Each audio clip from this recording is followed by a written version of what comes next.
My name is Giselle Harper, 38, single mom. The kind of woman who shows up to family holidays holding clearance rack cookies while everyone else flashes curated joy for the camera. My sister Bristol married wealth. I married consequences. She got the lake house summers. I got the winter eviction notices. But I never cared about the gap until my son started noticing it too. Until the people who claimed to love us made it clear we were props in their annual performance. I used to think being invisible was safer than being seen. I was wrong. A hand-me-down jacket handed to my child in a room of 37 glittering gifts proved that. And the moment my son's smile cracked, something in me snapped loud enough to silence the room. Cut. Snow slapped the windshield as I turned into Bristol's perfect suburban cul-de-sac. White lights, inflatable reindeer, a wreath bigger than my monthly rent. Elias kicked the back of my seat, humming hopeful. Too hopeful. Mom, do you think Aunt Bristol picked a blue box this year? I don't know, buddy. Lie. I knew the answer. The front door flew open before we even knocked. Carmen Wynne, my stepmother, stepped out in a velvet dress, smile stretched like a sales pitch. She smelled like perfume that costs more than honesty. Gigi, you made it. The way she said it, you'd think I arrived uninvited. Inside, heat noise bodies, kids shrieking, Bristol's husband filming everything. A mountain of gifts under the tree, silver, gold, embossed ribbons thick enough to choke on. Elias froze, eyes wide, breath held. That stillness before a child decides whether they belong. Carmen clapped her hands. Let's begin. Spotlight on her. Always. She started passing out gifts. 1, 2, 10, 20, 37. Apple devices. Designer jackets. A drone. A hoverboard. Enough luxury to fund my rent for 5 months. Then she paused, looked at me, then at Elias. Oh, almost forgot. She bent behind the couch and pulled up a plastic grocery bag, crinkled, torn at the handle, for Elias. He reached inside. A jacket, too big, faded, frayed cuff, a name stitched inside, Mason Wynne, Bristol's oldest son. Elias wasn't even worth a tag. The room laughed softly, that polite, poisonous laugh that says this is fine because no one will call it what it is. Elias kept staring at the jacket, like he was trying to understand why the world had tilted beneath him. I crouched beside him. Hey, I whispered, you okay? His voice was a thread. Did I do something wrong? Cut. Something burned behind my ribs. Bristol placed a manicured hand on my shoulder. Don't make it a big thing, Gigi. Carmen tried. That's what people say right before they twist the knife and tell you to thank them for bleeding. I stood. Elias, I said quietly, get your shoes. The room went silent. Kids froze mid-scream. The drone stopped buzzing. Even the Christmas playlist choked. Carmen tilted her head. You're leaving? We haven't even served brunch. Her voice dipped, sugary and cold. You should be grateful we included him this year. That word, included, hit harder than any insult. Elias slid his small hand into mine. Cold, shaking. I could feel his questions in that grip. Could feel mine too. We stepped toward the door. Behind me, Bristol hissed, don't be dramatic. Funny, I'd spent my whole life being told I wasn't enough. Now I was suddenly too much. My fingers touched the doorknob, metal icy under my palm. Then I saw it. On the entryway table, half buried under fancy envelopes, said a single index card. White. Plain. My mother's handwriting, sharp, looping, staring back at me. Some gifts are meant to wound. My heart slammed against my ribs. My mother's been dead for 2 years. I snatched the card before anyone else noticed. Slipped it into my coat. Cut. Breath tight. Mind racing. Outside, the cold bit instantly. Snowflakes cracked against my cheeks. Elias pressed close to me, silent. That scared me more than tears. I buckled him in. Shut the door. My reflection in the car window looked like a warning I hadn't read in time. As I pulled away, the house behind us blurred into a smear of lights and lies. My pulse wouldn't slow. My throat wouldn't open. Something was wrong beyond humiliation, beyond cruelty. Halfway down the block, Elias whispered, "Mom, why did Grandma write that card?" I couldn't answer, because the truth sat icy in my stomach. Someone inside that house had access to handwriting that should have died with my mother, and whoever left that message wanted me to see it. The further I drove, the louder the thought hit. They didn't forget my son. They wanted him to feel invisible. That's war. The apartment was silent when we got home, too silent, the kind that made even the air feel like it was holding its breath. Elias didn't say a word. He just walked to his room, peeled off the jacket, and dropped it on the floor like it burned. I watched it slump next to his sneakers. It looked even sadder in our dim hallway light, like someone else's story forced onto his shoulders. I shut the door, locked it, chained it, not because I was scared, because I was done pretending we were safe. People don't accidentally humiliate children, I muttered to myself. That takes effort. Cut. I opened my laptop, logged into the joint trust account, left by my mother, meant for Elias. Back then, Mom said, "Don't trust the family name. Trust the paper trail." Password correct. Access denied. I tried again. Again. Frozen. I clicked into the last known transfer log. The beneficiary name had changed. Carmen Wynn. My mouth dried instantly. I checked the legal custodianship log. It had been updated. Request initiated. Carmen Wynn. Legal guardian representative. My fingers went cold.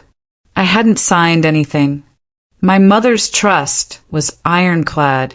It required a notarized letter and witness verification for changes. No court approval, no shift. How the hell did Carmen override that? Cut. I opened my inbox. A single email sat there. No sender. Subject line blank. Just the message. Ask Bristol who signed the revised trust. Ask before it's too late. Attached was an audio file. I clicked play. A woman sobbing. Choked ragged. Not Elias. Not me. Older. Familiar. Then a metallic clink like a safe door. Cut. I snapped my laptop shut. Walked to Elias's room. He was curled up asleep. The kind of sleep kids fall into when their hearts are too full of confusion to process. His chest rose and fell with tiny, tight breaths. I turned back, grabbed my phone, dialed Bristol. Voicemail. Again. Voicemail. Of course. She never picked up unless it was about birthday invites or RSVPs from the country club. Cut. I stood in my kitchen, surrounded by dishes I hadn't touched since last week. Elias's drawings on the fridge stared back at me. One of them, a crayon version of our family, was missing Carmen. I always thought that was just innocence. Now I knew better. People don't draw ghosts. They draw warnings. Cut. 10 minutes later, I was outside Lana Cruz's building. Frost clung to the railings. The sensor light flickered overhead. The buzzer screeched like a warning. She opened the door in sweatpants and a gun on her hip. Gigi, she blinked. What the hell? I think someone's trying to erase my son. Cut. Lana let me in. The apartment smelled like coffee and burned toast. I didn't sit. My legs wouldn't let me. I need you to pull probate records, trust edits, anything touching my mom's estate in the last 6 months. She studied me. Her eyes were tired but alert. You think Carmen's skimming the trust? No, I said. I think she's rewriting it. Cut. Lana worked fast. Her fingers danced over her laptop like they were chasing something that didn't want to be caught. 2 hours later, she leaned back, jaw tight. There's no record of the original trust on public file. That's impossible. She shook her head. Not if someone paid a dirty probate clerk to overwrite the system. That happens. More than you'd think. But the physical copy, Mom's copy, is in storage. Then we need it. Cut. We got in Lana's car. Drove to the law office that used to handle Mom's documents. Dark windows. Closed for the holiday. Of course. But something felt off. The lock on the front glass door was busted. Inside, chairs overturned. Filing drawers left open, like a robbery had been staged and no one cared to finish. Lana swore under her breath. We stepped inside. No alarm. No cameras, just shadows. Then I saw it. One of the open files on the floor had my name, partially burned. Lana picked it up, scanning the bottom page. Her face went pale. There's a clause, a hidden one. What? If the direct heir is deemed mentally unfit or legally unqualified, custodianship passes to the spouse of the deceased surviving partner. If uncontested. My knees almost buckled. Carmen is trying to make me unfit, so she can take Elias. And the money. Cut. We turned to leave. I reached for the door. A flash of movement. An SUV parked across the street, headlights off. Then the engine roared. It peeled out, straight at us. Lana yanked me back into the alcove. Metal scraped concrete. Tires screeched. The vehicle swerved, missed us by inches, and vanished into the dark. My heart pounded in my ears. I looked down. On the windshield of Lana's car, a single glove, child-sized, frayed at the fingers, soaked with something dark. I couldn't breathe. He wore that last week, I said. What? That glove. That's Elias's. If this was about money, they'd have stayed in the spreadsheets. But this wasn't just greed anymore. It was war. If they're willing to fake documents, what else are they willing to do? I didn't sleep. Every sound that night became a threat.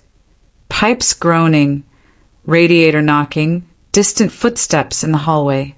Shadows stretched too long across the carpet. The street lamp flickered like it was blinking Morse code.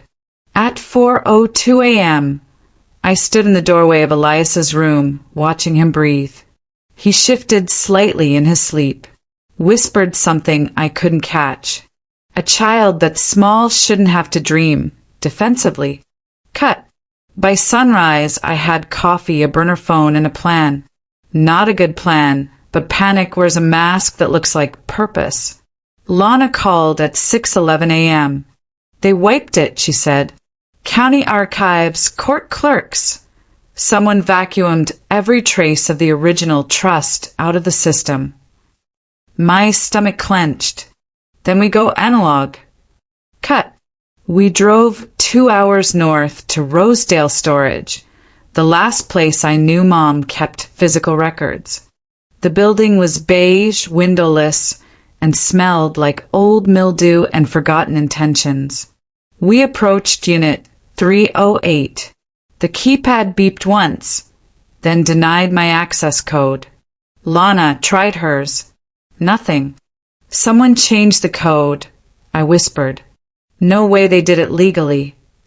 She pulled out her tools, thin picks, a small flashlight, tension wrench. Her hands moved fast. Family secrets always fit inside deadbolt steel. Click. The door rolled up. A blast of cold air. Dust. Boxes stacked like coffins. We scanned the labels. Tax returns 2004. Photos. Medical. Estate. I pulled a box marked When Family/Originals. Inside folders. Paper yellowed at the corners. My mother's notes in red ink. Handwritten amendments. One folder marked Revocable Trust, Final. I opened it. The paper was creased, clipped, notarized. And clean. Too clean. No clause about custodianship. No mention of default rights. No secondary beneficiary. I checked the last page. It had been replaced. Thin, glossy like a modern reprint. Lana looked over my shoulder. They swapped the last page. Cut. I felt dizzy, like the floor shifted a quarter-inch beneath me. You mean they kept the original but replaced the signature page? She nodded. Probate court only checks the last page. They check the seal, not the ink. I gripped the paper hard. That's when Lana's expression changed. She leaned closer. Gigi, do you see that watermark? I held it up to the light. It said, Copy/void if altered.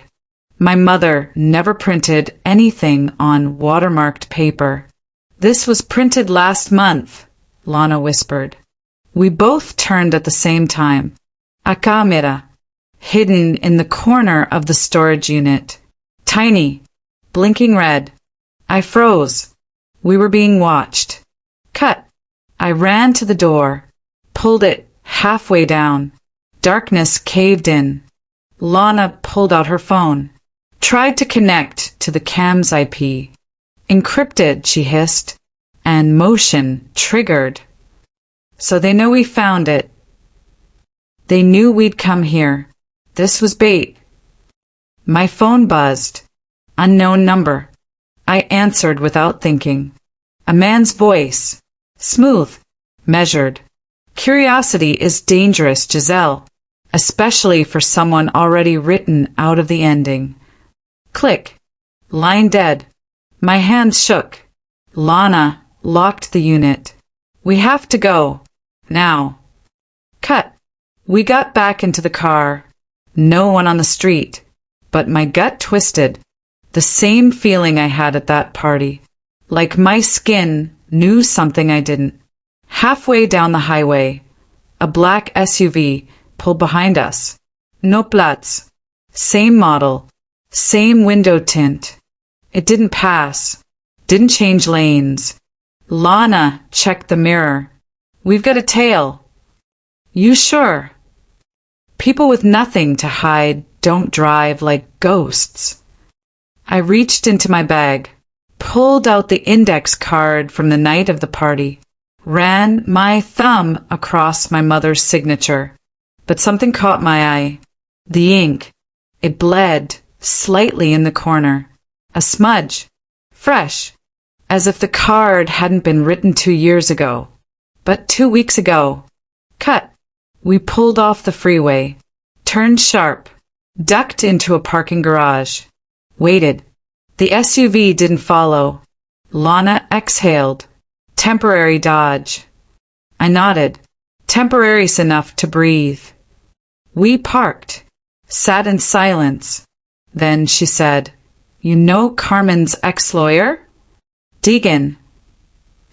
His license was suspended last spring. Why? Falsifying custodial claims in 2 trust cases. I stared at her. So she's done this before. Looks like it. Cut. I stood there, watching the skyline beyond the garage edge. Sun climbing, city waking, but I didn't feel awake. I felt rewired, stripped of assumptions. You know, I said quietly, some people fight for legacy. Others just erase it so no one else can own it. Lana looked at me. You think this is about the money? It started with money, but it's ending with blood. She raised an eyebrow. You mean metaphorical blood? I didn't answer, because I wasn't sure anymore.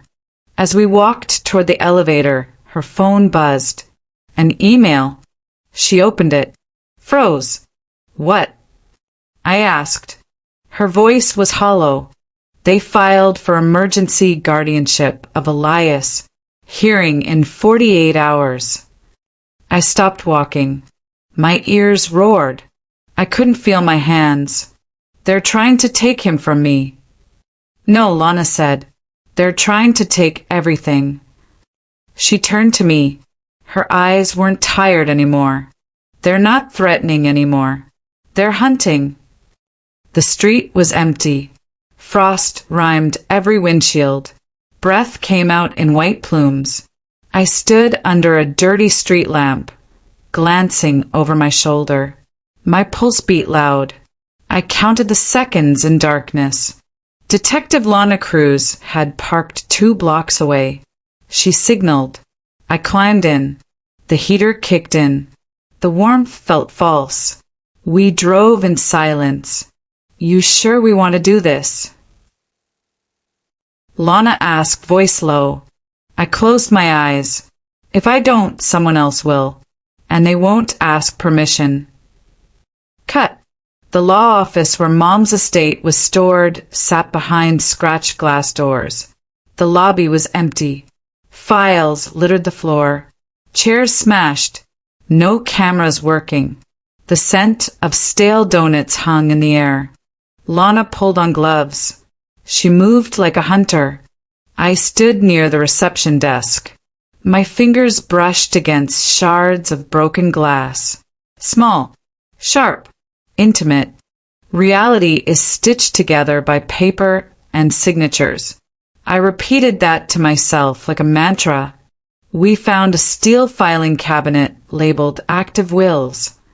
It was empty. The drawers had been pried. Could take fingerprints, Lana said, but we're probably too late. I sank against a wall. The concrete cut into my back. I tried not to cry, but the tremor came anyway. Cut. Back in Lana's car, I stared out the window. Snow spitting against the glass. A siren screamed 2 blocks away. A thought landed in my chest like a hand grenade. If trust can be wiped, so can protection. Lana pulled out her phone. Look at this. She zoomed in on a screen grab, an email draft saved in her inbox. Subject: Guardianship Petition, Emergency. Sent.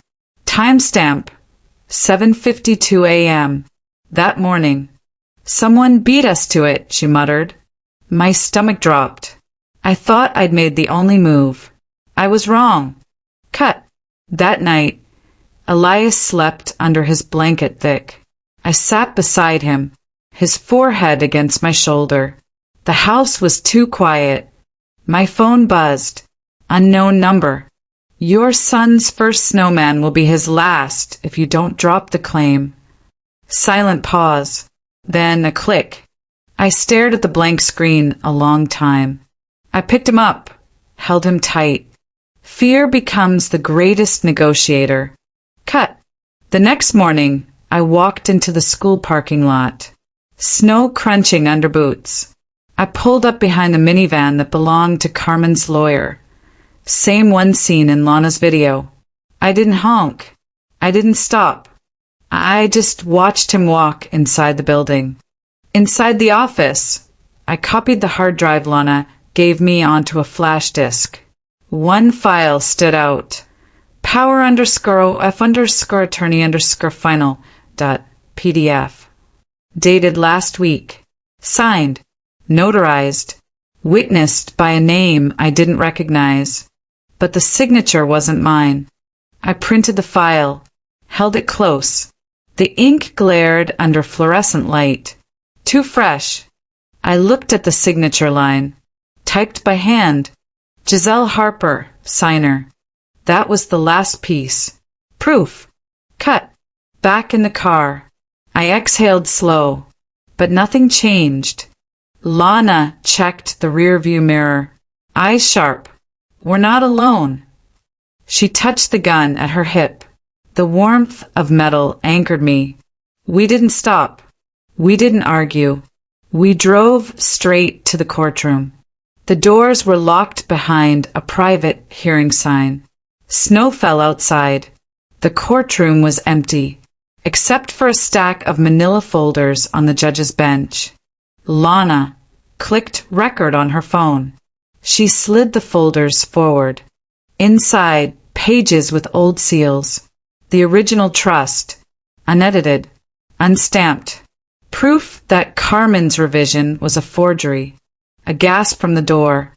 Carmen walked in. Winter coat dripping. Her eyes wide, calculating. Bristol behind her, pale. The lawyer from the minivan, red face now, trailed. They stopped cold when they saw us. The air squeezed tight. Carmen raised a thin smile. You brought stolen property, she said. Bristol swallowed. The lawyer adjusted his tie. Lana didn't flinch. She locked the phone on record. You brought a fake, but I brought the original. Lana's voice was calm. Too calm. Carmen's face changed. The smile cracked. Her eyes darted. You don't get to choose who stays in your story, I said quietly. Cut. The lawyer lunged for the folders. Lana pushed him back. Glass from the display case exploded, shards spraying like snow. High-pitched. Sharp. Surprise. Fear. I grabbed Elias from Lana's car. I wrapped him tight. I covered his ears. The judge's clerk screamed. Someone yelled, "Stop! Police!" Footsteps thundered. Doors banged. The corridors filled with urgency. Lights flickered. The door burst open. 5 men in suits, badges shining. Hands up. Carmen froze. Then she sank. I closed my eyes. I held Elias. Sky blue paper. Real signatures. My name. His. We won. For now. But as I walked out into falling snow, breath visible, heart still drumming, I heard someone whisper. Cold. Soft. Familiar. They don't just want him in her house. They want him on her name. Snowflakes melted on my skin. I looked up. The street was empty, but I knew it wasn't over. The courthouse loomed like a cathedral built on ice. Snow skittered over marble steps. I wrapped Elias closer. His small hand in mine was trembling. We walked inside. Static light. Silent halls. The hearing rooms with doors glowed under overhead lamps. A judge's nameplate, cold brass. Lana slid a flash drive across the table. She pressed play. The video flickered. Carmen in a cramped motel room, signing a document, her eyes scanning the page, then looking up. A breath. She nods. The camera pans down. A pen held in her trembling fingers. Ink drying on a line that once bore my mother's name. Then a lawyer's hand stamping. Filed March 12th, 2025. The screen glitched. Cut. Silence pressed. The opposing attorney, thin suit, tighter throat, leaned forward, mouth parted to speak. But his words hung unspoken. I leaned back. I tasted metal. The air inside that room felt contaminated. Lana's voice was calm. Too calm. This is the original will.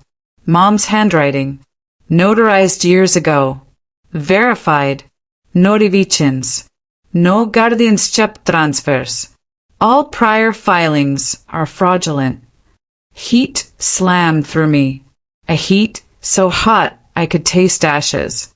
Carmen rose, face pale. She whispered something, maybe defense, maybe denial. The lawyer rifled through binders, flipping pages like he was searching for a missing heart. Cut. A clerk opened the door. Two men in suits, badges clipped to belts, stepped through. Metal chairs scraped. Cameras whirred. Tension snapped. The man in the thin suit froze. Carmen looked around like she woke from a bad dream. One of the agents read rights. Quick. No mercy. You are under arrest for grand larceny and forgery. Carmen's face drained, eyes wild. She mouthed a sound, not a word. Lana stepped forward. She held the original while high. The courtroom lights glinted on her badge.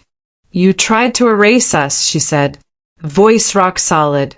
Truth doesn't vanish in ink stains. Shards of shock glinted in Carmen's eyes. She stared at Elias, at me, then at the suit behind me. Bristol gasped, covered her mouth. Her hand shook. Cut. The judge stood, hammer down. Case dismissed, guardianship revoked.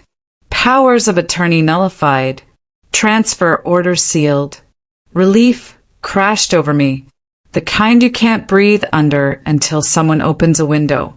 Elias blinked up at me. Tears. Relief. Confusion. But real. Solid. I whispered, you belong to me. He nodded. Hard. I closed my eyes. Let it sink. Outside, snow fell but melted on my jacket. The world was wet. Clean. I caught sight of a TV, crew milling at the curb. Reporters. Cameras. Flashbulbs like tiny explosions. A name flashed on a screen. Wynn estate scandal, court shocker. I didn't wave. I didn't speak. I just held Elias's hand. People don't wait for justice. They hunt for it. Cut. But justice doesn't heal scars. I felt the price. The hit to my chest. My bones. My name. Still though, I would pay it. Because some battles cost more than fear. As snow drifted across the courthouse steps, I turned. I whispered, not to any camera, not to any clerk, just to the rising wind. They tried to erase my son. Instead, he became the only name left. Snow fell softly outside our little apartment. Inside, warm light glowed. I closed the door behind me, locked it, twice. Elias stood at the window, watching the flakes drift and disappear. I handed him a glass of milk. He swallowed slowly, eyes wide. We won, I said. He didn't smile. Not yet. But he nodded. Cut. The days after the trial felt like a strange lull. The noise died down. Phones stopped ringing. Headlines changed. But I couldn't stop listening. Listening for breathing outside our windows. For wheels on gravel. For a knock at the door. Justice is just the beginning, someone once said. I repeated it often. Now I wondered how many people believed it. Mornings we'd ride the bus to school, and he'd point at houses decorated with candy canes and wreaths. Do you think they'd like our tree, Mom? He asked.